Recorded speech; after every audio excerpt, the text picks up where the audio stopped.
Okay, great. Hello, everybody, and welcome. And we're really, really glad you could make it today. As Mary just said, we are going to talk about overcoming the skills gap and becoming workforce ready. Okay, so let's start off first by just talking about like what are skills, what are transferable skills. It's hard to do a little interaction on this, so I'm going to kind of just keep talking and then we'll take all of our questions at the end. Mary, if you do see any questions come up in the chat, feel free to interrupt us. But if anybody wants to interrupt us, please do so in the chat. But let's define what this means and where they come from. So here's a great definition, right? Transferable skills are the skills you've gathered through life. Everything you've done, volunteer work, service learning, hobbies, internships, sports, whatever you've been doing, part-time jobs, everything that you do, you're actually building skills and you're learning things and you're gaining experiences and it's all building blocks to understanding that next step and then being able to articulate that. So that's kind of where we move into with this presentation. So here's some specifics of what are transferable skills exactly, right? We just talked about where they come from. These are pretty much some of the big ones. We like to reference NACE, which is the National Association of Colleges and Employers, and they define the transferable skills as these things: critical thinking and problem solving. Huge, huge. Employers are like dying for students and new employees to have these critical skills: oral and written communication, teamwork and collaboration, digital technology. You need to be up on your skill set for your software and your hardware. Leadership, professionalism and work ethic, career management. That kind of is defined as like, how are you helping yourself progress? Just by coming to this workshop today, you're working on that career management component for you because you're learning these different skill sets that are so critical to your moving forward in your career. And then finally, global and intercultural fluency. Again, another really critical piece to having that diverse component that you're bringing to the workforce. So now that we've defined where do you get them and what they are, we're going to talk a little bit. I'm going to let Glenn tell you a little bit about what the skills gap mean. So thanks, everyone. I'm happy to be here. I'm going to talk a little bit about this idea of the skills gap. And that's really a phrase that you see a lot in journalism now. If you read business publications or education publications, people are talking about the skills gap, employers are, and they're worried about it. So what is it exactly? The skills gap is just this idea that there's a gap or a division between what employers need and what new employees are coming with. So the idea is that there's this kind of need for all kinds of new skills, or not necessarily new skills, but just skills in general. And employers perceive that there's kind of a gap between the skills that they need and what employers bring to the workplace. That's all really that the skills gap means. And we'll do a lot of things to try to address that skills gap. But I want to kind of illustrate that a little bit more by talking about another big concept you hear a lot about, and that's the future of work, because I think they're tied in. So if we could look at the next one. The skills gap in part happens because of this other phenomenon that is often called the future of work. And the future of work is basically this. As everyone knows, we're living in this world of rapidly increasing technology, and not just new technologies, but our workplace is more and more dominated by technology. You know this if you've spent long enough in any profession. You've had to learn new computer programs, you've had to learn new procedures, all kinds of new technology that goes along with work. And at the same time, just frankly, people are living longer and working longer, right? So the future of work kind of it refers to this situation where people have to reskill and upskill multiple times throughout their careers, right? One of the things that is very much true of technology, again, is that it's going to change. If you're going to keep up with that, you're going to have to become a lifelong learner. And so one way to illustrate that with this example, this is from a report called Robot Ready, which is actually a really excellent report on the future of work. A lot of sort of career professionals a generation ago used to refer to what we call the T-shaped person. And a T-shaped person is somebody who had a broad foundation of core skills in the transferable skills that we just mentioned, things like communication and critical thinking, and one deep area of knowledge. That's the T, right? Um, but I think one of the phenomenon about the future of work is it's going to sort of have to create a different pattern of lifelong career learning where people kind of go back into learning specialized or technical skills multiple times throughout their career. And so you see that on the bottom. It's the kind of illustration of people having to take larger or shorter forays into learning some new skills uh, continuously as they go along in their career. So the T-shaped person that you see on the top is kind of replaced by the vampire-shaped person on the bottom, who still has the core skills in things like critical thinking and communication and problem solving, but they're having to continually, in a sense, retool, reskill multiple times throughout their career. So that again is one of the things that sort of creates this gap of skills, but also is the response is this response of having to think about learning as being something that happens continuously. Um, and that kind of gets into this question of which skills are we talking about when we talk about the skills that employers need that there's a gap about, or the skills that are important for the future of work. What skills are we talking about? So this is actually what you're looking at is a diagram that appeared in a report called Skill Shift, which was made by the McKinsey Consulting Group, which is one of the big business consulting groups. And it's kind of an interesting result. What they're doing here and what you're seeing on the chart is a prediction based on surveys and analysis they did of what kind of skills are going to become important, are going to grow in importance in the future. And so you can kind of see the upper half of that chart, the right side of that chart are things that are increasing in importance. And when you look at that, you get some interesting result. Like one of the results you get is, yes, it's absolutely true that technology is becoming more important, right? You see things like basic digital skills, advanced IT, technology design, scientific research. Those are all things that are becoming or predicted to become more important over the next generation in the future of work. And so that's true. We're all going to have to tech up a little bit in order to do our jobs. And I do want to emphasize tech up a little bit. This is not to lead to the conclusion that everybody has to become an engineer. It is the case that you're going to have to learn to do whatever job it is you do. You need to learn to do it in a technologically mediated way. That's kind of the message of this. But at the same time as technological skills grow in importance, this is kind of the paradox. At the same time as technology and robotics and AI is becoming more and more important and taking over aspects of the job world, this also puts a premium on the human skills that computers can't do or can't do easily. I think this is really important to mention. At the same time as technology grows in importance, there's all kinds of things on the human side that computers can't do well or they can't do well easily. And those are the things that show up in this chart in yellow as social emotional skills, or in kind of, I don't know what color you'd call that, greenish something, as higher cognitive skills, things like leadership, communication and negotiation, empathy, critical thinking, creativity, teaching and training, advanced literacy. All those things which are not technological skills but are human skills are things that computers aren't so good at. And so as AI, robotics, and computers become more and more important in the workplace, paradoxically, some of your human skills also grow in importance along with it. And that's something that's really key to understand, that you have to cultivate both of those things. And let's go to the next one. So,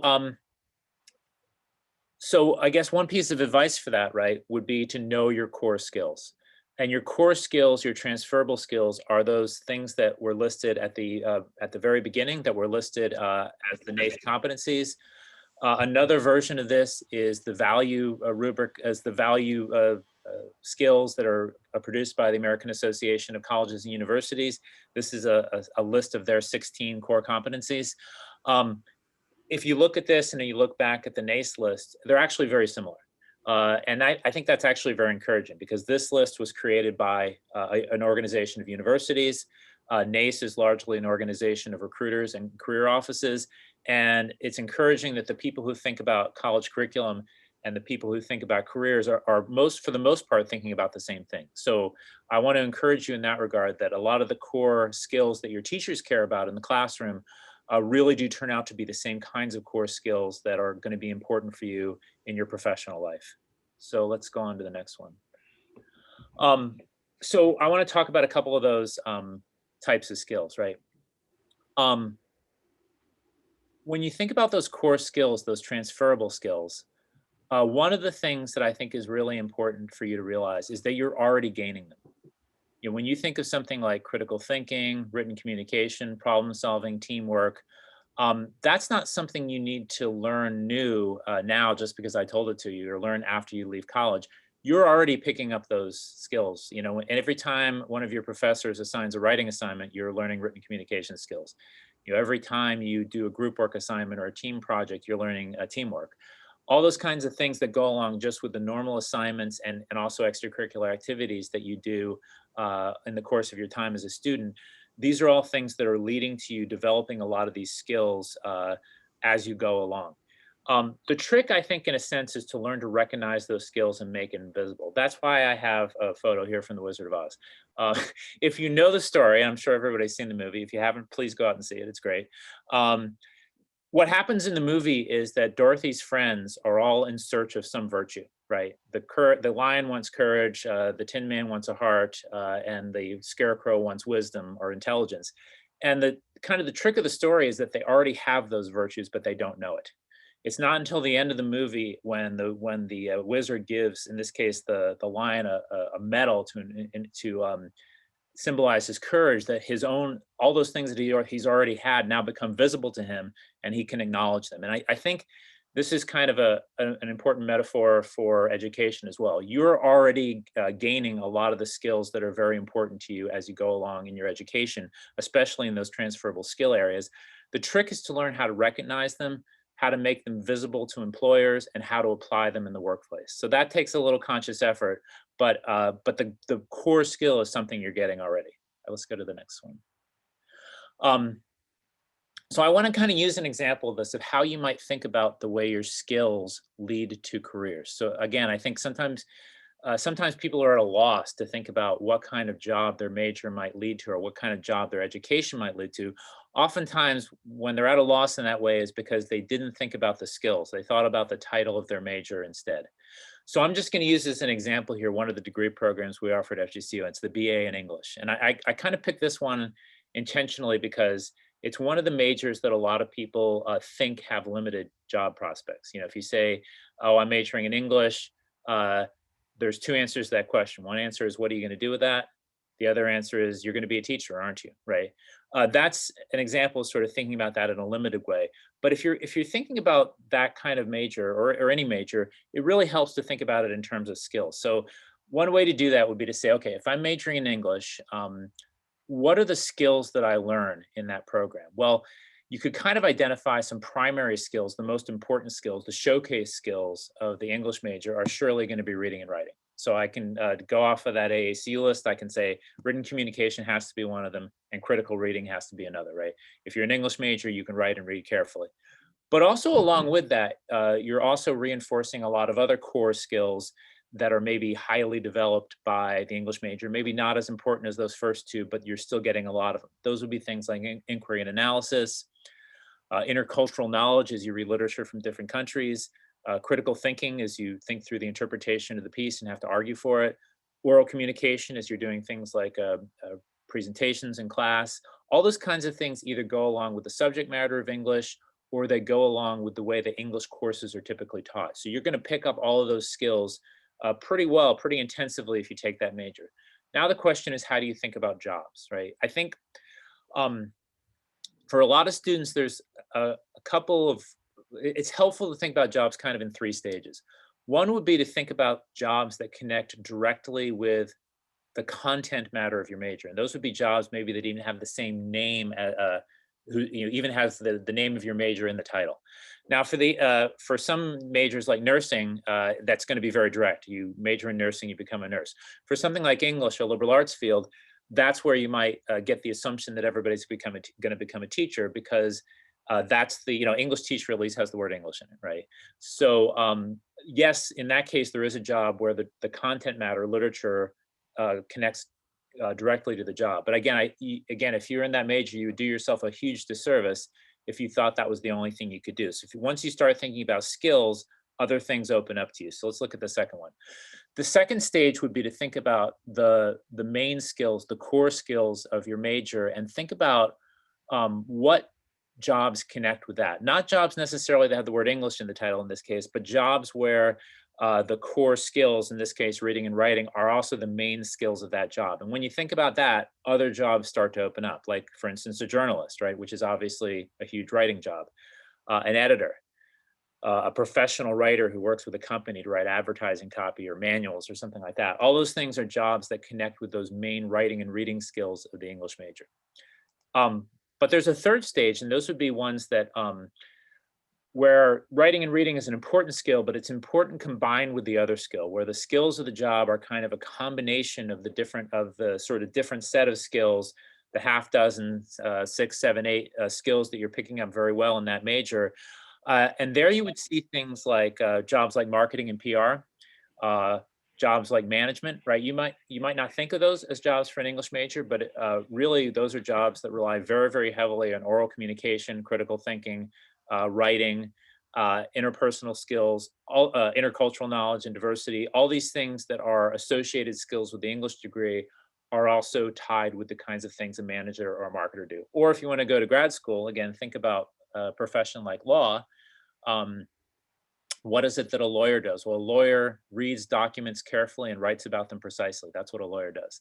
And those are actually a pretty exact match to the core skills of an English major as well. So it's really important for you to not just think about a title, but think about the way your skills connect with different jobs. And if you have a pretty good match between the core skills of your major or other skills that you picked up in your life, and the skills that are important for a job, then that's a job that you could plausibly go for. I think that's important to think that way. Let's go, let's look at the next one. And a kind of an illustration of that is, I just want to put this out there, and this is also, I guess, my plug for my own passion in life, which is career advice for liberal arts majors. One of the illustrations of this idea that a kind of a skill focus, and especially a transferable skill focus, can lead to a lot of different career paths, is when you look at the career outcomes of liberal arts majors. And liberal arts majors, people who are majoring in things like English, history, philosophy, sociology, anthropology, those humanities and social science fields, kind of often face this stigma or this misconception that there's not a lot of jobs that they can get. But really, those fields are highly tied to the development of this list of transferable skills. And so when you look at what people in those fields actually do, what you see them actually doing is spreading out into a wide range of different career types, often kind of general business careers, like business function careers in management, marketing, sales, PR, all those kinds of careers that make organizations run, whether it's a private company or a nonprofit or a public agency. Those are typically jobs that rely very heavily on this kind of combination of transferable skills. And so it's not really surprising that students who get intensive training in those skills in liberal arts fields also fan out into jobs that rely heavily on those skills. And so again, I think that's really important when you're thinking about what kinds of career paths you might do. In many cases, your transferable skills get you 85% of the way there, right? To a lot of different jobs, and it's important not to limit yourself in thinking about the type of career that you might be able to get. This, by the way, is coming from a company called MC. But and that gets us to this question of the skill gap again. What I just said, I think, is largely true. In a lot of cases, in most cases, your college career, your college major, and the extracurriculars you do, your whole sort of college portfolio is usually, and for most people, it's something that could prepare you for a range of different careers. And I kind of like to use this metaphor of the last mile. And if you know anything about shippings or logistics, you know that there's two different parts of shipping. There's the long haul and the last mile, right? So typically a truck or a train takes a cargo hundreds or thousands of miles to its destination. to a warehouse or something, and then a shipping truck takes it just that last mile to wherever its ultimate customer is. Education, I think, is a little bit like that as well. Those broad core skills in transferable skills, the critical thinking, the problem solving, the written and oral communication, those are things that take you most of the way there towards a lot of good jobs. They're things that get you to the warehouse, right? The question is, how do you travel that last mile from that general education to a particular career? And most majors are like this. Most majors are general in some way or another, right? Sort of all the liberal arts and sciences majors are general. The business degrees are also general as well. They take you most of the way towards your career, but it doesn't sort of plug you into the specific company or industry that you're going to work in. It prepares you generally for a lot of different jobs that might be in those industries. So kind of the challenge is to address that last mile, that bridge between your college education and any particular job you might have. And that kind of last mile training could help you, say, become familiar with a particular career area, like a particular industry.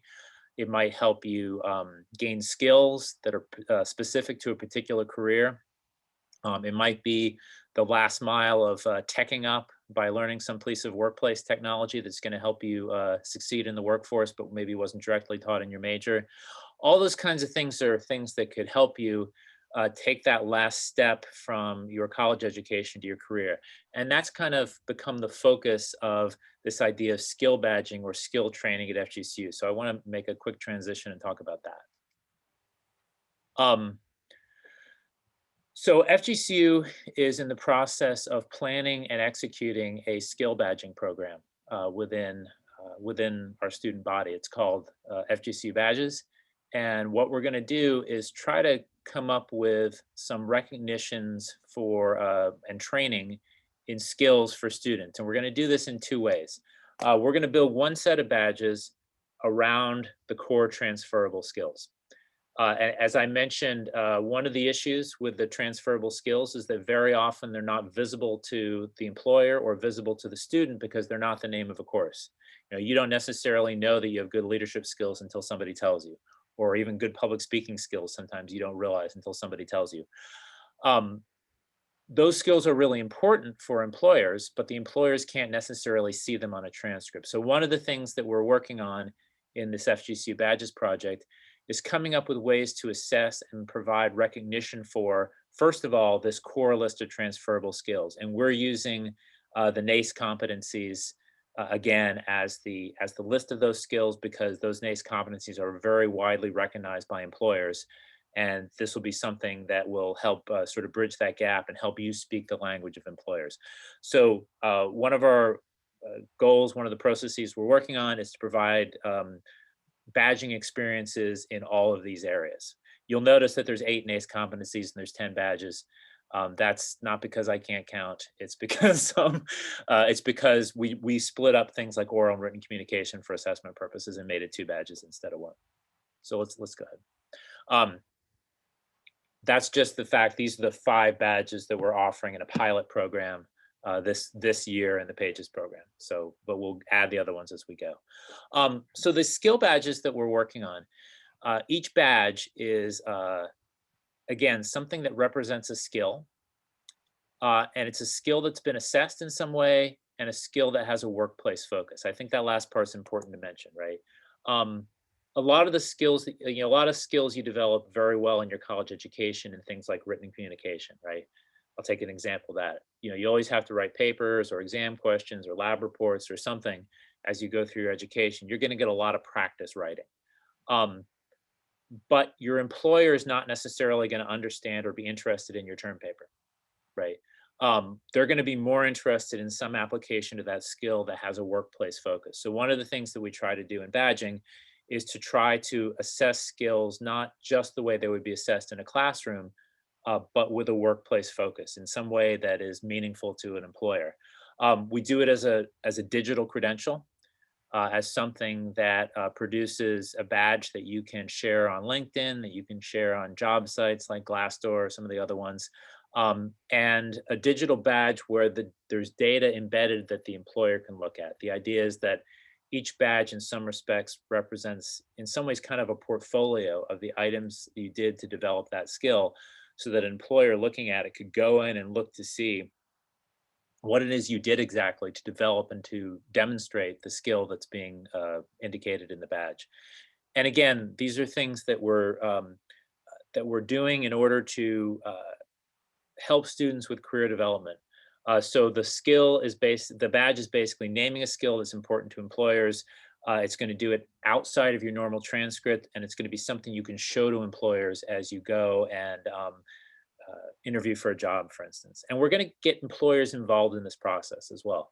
One of the nice thing about badging projects that take place kind of outside the traditional college curriculum, you can bring in an employer to give you advice about the badge, to tell you items, skills that need to be trained. They can also come in as assessors. And in that way, these kinds of badging assessments also become opportunities for students to network with employers and meet people who might be able to get them a job. So let's look at the next one. So I'll just give a quick example here of a sample badging assessment. This is something that we do in the FGCU Pages program that I direct, which is a career program for liberal arts students. This is kind of a sample of an example of a workplace focused assessment. So we do an assessment called the performance task. The performance task is kind of a professional role playing scenario. It's kind of like, I don't know, workplace improv or business LARPing. I mean, you can decide what you want to call it, but basically the idea behind the performance task is a group of students come in and they're given a scenario. The scenario basically says, okay, you're an employee in this organization, and the organization is facing this problem.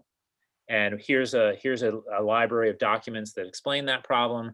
And your task is to come up with a recommendation to the board or to the boss about what we should do about it. So it's kind of an open-ended question. You're role playing a professional task, and you're given sort of an open-ended way to approach it. You're given some documents. And then what we do is we have students go off in groups, discuss this problem, and then do an oral presentation of the solution to it to a panel of FGCU faculty and also employers. So again, the idea behind that, this is kind of an illustration. What that assessment assesses are these core skills of critical thinking, oral communication, and teamwork. But it does so in this kind of workplace focused way that is very easy to understand for an employer and very impressive to an employer. And also, I think, gives students confidence that those skills that they're getting in school are skills that they can apply in the workforce as well as school. So that's an example of one of the badging assessments that we're developing to badge especially those transferable skills. Let's look at the next one. This is just, again, a kind of summary of some of the benefits to badging for the students and for the employers. I won't dwell over these too much, but again, this is something that is intended to benefit both parties, right? Really, the employers are very interested in knowing that you have some of those core skills. And so it's to their advantage to be involved in this as well. They're also really interested in getting access to you as potential employers. So they're very eager to be involved in this process. For the students, besides the recognition for these core skills, I think this skill badging opportunity really kind of addresses this skill gap by helping people get familiar with different industry areas, also to meet employers. Let's look at a different type of badge. The other kind of badge we are preparing or planning in FGCU badges, besides the core skill one, besides the transferable skill one, are what we call industry-specific badges. And the idea behind an industry-specific badge isn't to badge a core skill like speaking or critical thinking. It's to get a student to become familiar with a particular industry, right? To introduce somebody to a particular kind of employer or a particular area of the workforce, or to fill in some specific skill gap, like like a particular computer program or something like that. Those are these kinds of focused kinds of skill badges that will help somebody walk that last mile from a general college degree to a specific job. So I'll give you an example of one of those badges that we've created so far as a pilot for this badging FGCU badges project. Some of you may have heard of the medical device industry course. We have created, in partnership with Arthritis, a course on the medical device industry. So if you don't know who Arthrex is a major producer of medical devices and surgical instruments. They happen to be headquartered in Naples, and they employ a lot of people in Southwest Florida. Um, FGCU partnered with Arthrex to do two things: to create a course that would introduce students to the medical device industry, and to produce an assessment that would give students a badge certifying that they had gained some skills in the medical device industry. So a couple things that are important here, right? This course and the badge were open to students in all majors, right? The idea was not that not that Arthrex was looking just for engineers or looking just for people with biology training or something else directly related to medicine. They're also related in questions of who's going to fill their ranks of PR people or salespeople or managers. Those kinds of skills that go along with majors in addition to the STEM majors from the business or from the liberal arts. So they opened this to all the majors. They used it as kind of a means to familiarize students with a particular industry, and they did an assessment at the end with the badge. This is an example of the kind of badging, courses or badging opportunities that we're in the process of building at FGCU. This Arthrex example is kind of our guinea pig for that. It was offered this past semester, and it was really successful. But this class and this badge is coming back in the future, and other ones like it are coming back as well. Other partnerships with other companies.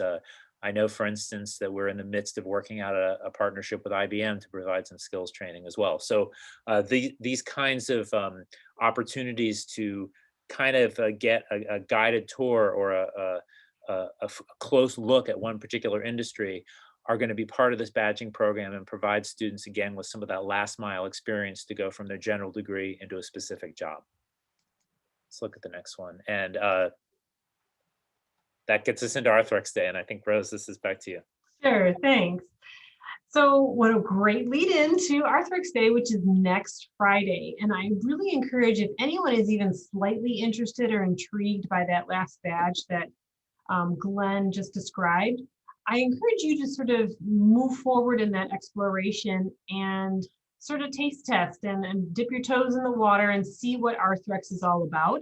We're having a virtual Arthrex Day. And if you guys can see the link, it's just /Arthrex Day after our normal fgcu.edu. Go ahead and check that page out, because what you're going to see is of various little Zoom links. It's all going to be Zoom, and you're going to hear presentations and be able to talk to the industry professionals at Arthrex in the various industry major /subject areas. So you can go and talk to HR folks, you can talk to management folks, you can talk to engineering folks, you can talk to all the different kinds, logistics, different things that Arthrex is recruiting for constantly. And like Glenn said, it's not just engineers, it is all majors at FGCU. So it's a wonderful opportunity. We're really, really excited to bring this back. It was live last year. Virtual is going to be a new experience, but hopefully we'll also continue this in the future and get back to the in-person opportunity. So make sure you mark down this address. You can go in and register for the event or just see when it will fit into your schedule. I also want to do a quick plug for the other career development services things that we're offering throughout this semester. Of course, we're all virtual, but we have career advising by appointment or by drop-in, and that is right at the front of our webpage. We have a Recruitment Wednesdays, which is an employer information session. Every single Wednesday, you're going to be able to be in touch with some sort of employer. So if you are close to graduation or in need of an internship, this is a wonderful way for you to jump on these Recruitment Wednesday Zooms and talk to an employer right there and be able to find a way to maybe connect with them or apply for their jobs.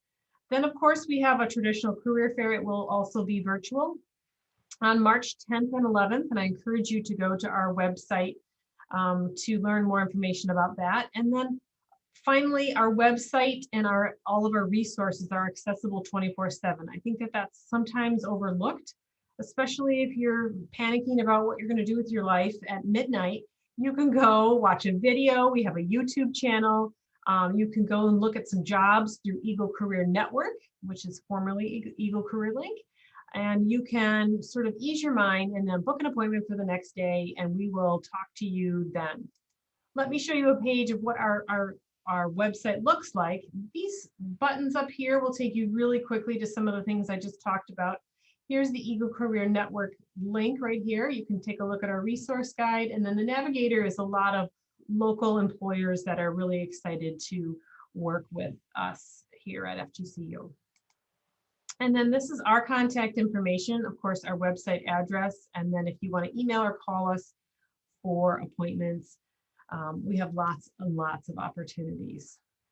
So that is where we are. I'm going to stop share now so that we can all see each other. And everybody can feel free to either unmute yourself and ask a question or pop into the chat. That's fine too. And a lot of what you may think about when you are thinking about your own skills that you're building about yourself, what we find a lot in the Career Services Office is the articulation of those skills. So what we can do here is help you with that. I know what I have, but I don't know how to say it. I don't know how to talk about it in my resume or an interview. That's the kind of stuff you can do here. Okay. Great question, Jessica. Can you talk a little bit more about when the badging programs might begin? Glenn, do you want to take that one? Yeah, sure. Thank you. So yes, I can absolutely talk about that. So FGCU Badges is a campus-wide initiative. Right now, it's an idea. Right now, it's in the planning stages. So it's something that will be rolled out over the next few years at FGCU. What exists now are a series of pilot programs. So while we're planning the sort of campus-wide version of badging, we are piloting badging among limited populations of FGCU students right now. So at the current time, there's a few badging projects going on. There's a project to badge the core transferable skills that's happening within the PAGES program. So that's a skill badging program within a limited population of students. There's also the Arthritis medical device industry badging course that I mentioned with the badging opportunity that's attached to the course that happened already in the fall. There is a badging project going on right now in the Honors College. We're also now this semester experimenting with some badging that is embedded within courses. So for instance, in a couple of Foundations of a Civic Engagement courses this semester, there's a teamwork badge being embedded within the course.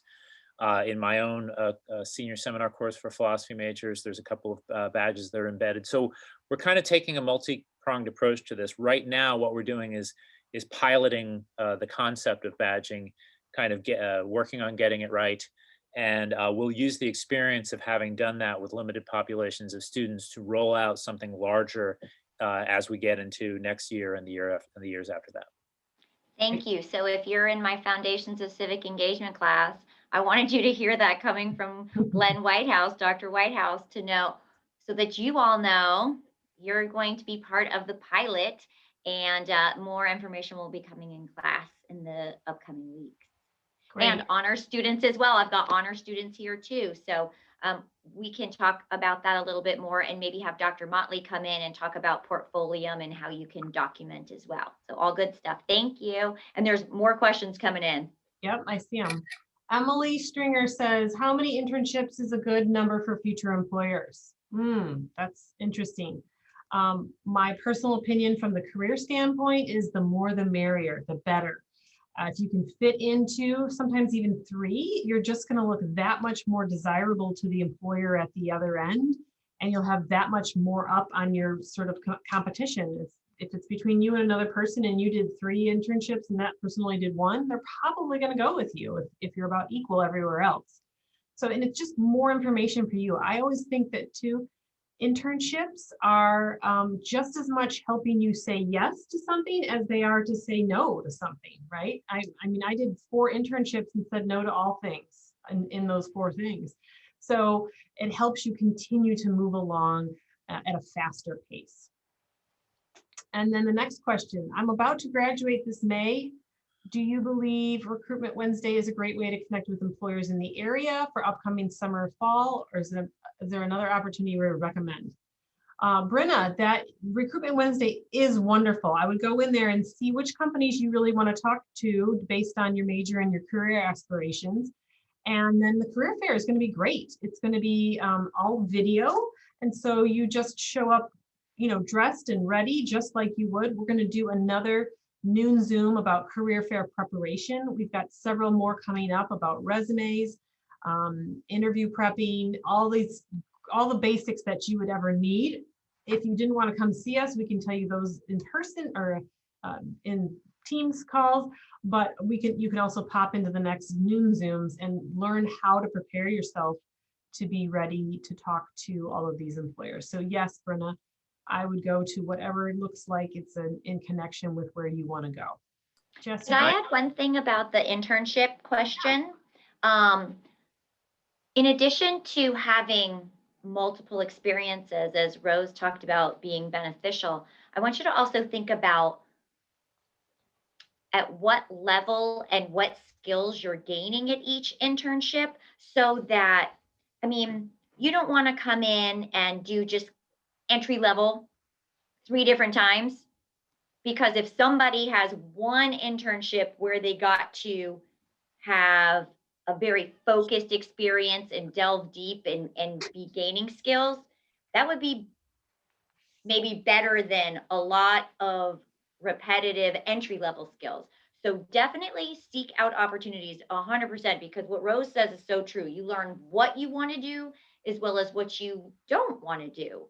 But I think it's also important to find internships that allow you to gain multiple transferable skills and maybe even dive deep in some areas, so that you in multiple areas, Glenn, so that you have the vampire, right? Not just in the one area for the T, but look for opportunities where supervisors are going to let you do things, right? So that you're gaining those real world experiences.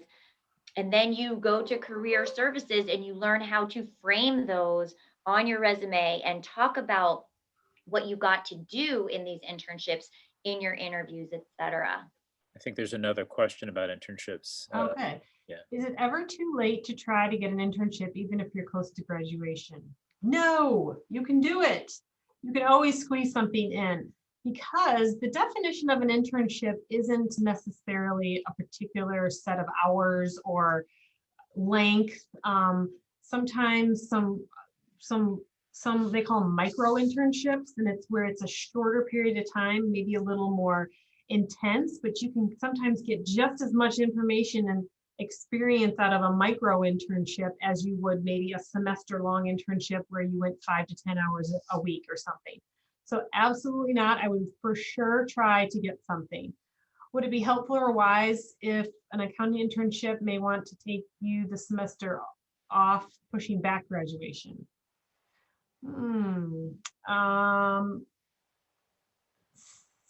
I don't know. That's like kind of case by case. I would like to probably make sure that it wasn't throwing you off for a variety of reasons. You'd have to make sure if you're looking at Sword 4, you graduated in time, depending on sort of the end carrot for that. Did you have something, Jess? Yes.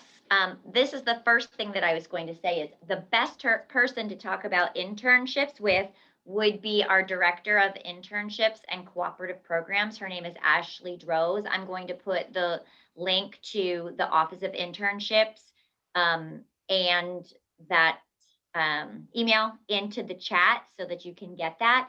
But the other thing is that if you are engaging in that high of a number of hours of an internship, it's actually called a cooperative program.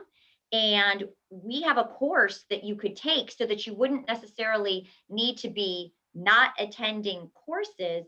If you, depending on what program you're in, you could be earning course credit for those internship / cooperative program hours. And our internship program is called the Office of Internships and Cooperative Programs. So definitely I'm going to put that in. And if anything else, if anybody else has anything to add about that, that would be great.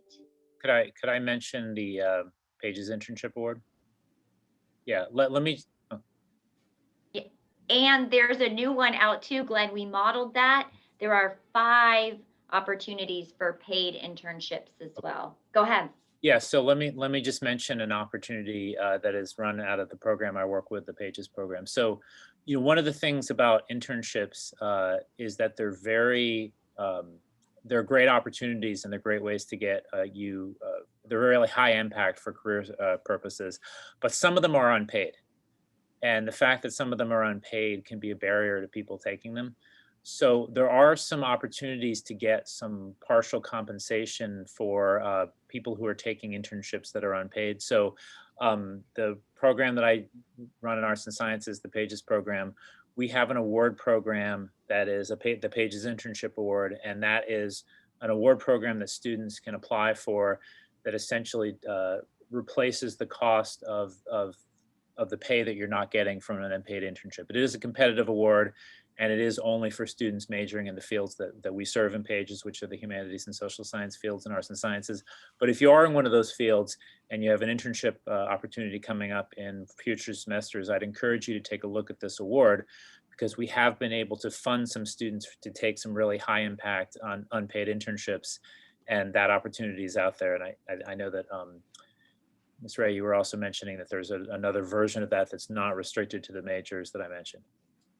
Yes, and this is the first time that the Office of Internships and Cooperative Programs is offering this kind of scholarship award for these unpaid internship opportunities that our students might have. And again, the Office of Internships and Cooperative Programs will have the details on this. I believe it's on their social media. I believe it's on Eagle Career Network. So Eagle Career Link is now Eagle Career Network. And there's an application that you complete, and there will be 5 $1,000 awards given this semester. So if you are currently involved in an unpaid internship and seeking this opportunity, it's due not this Friday, but next Sunday, February 7th by 11:59 p.m. So I'm getting you information in the chat box as people continue to ask questions. Denise, did you have something that you wanted to add? I did. For seniors that are graduating, some companies do offer summer postgraduate internships.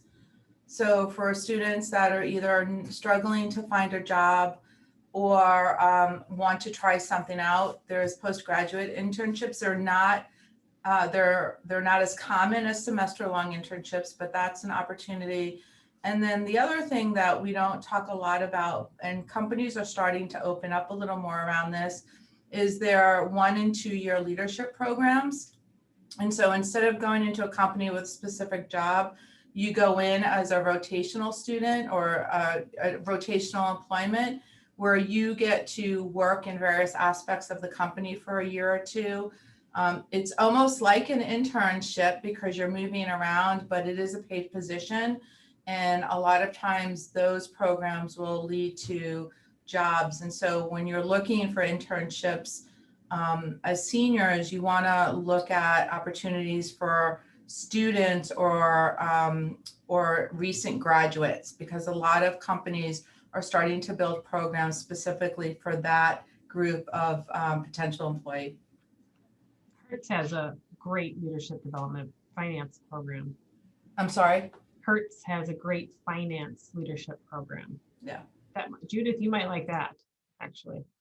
If she's into accounting, she might like that one. Any other questions?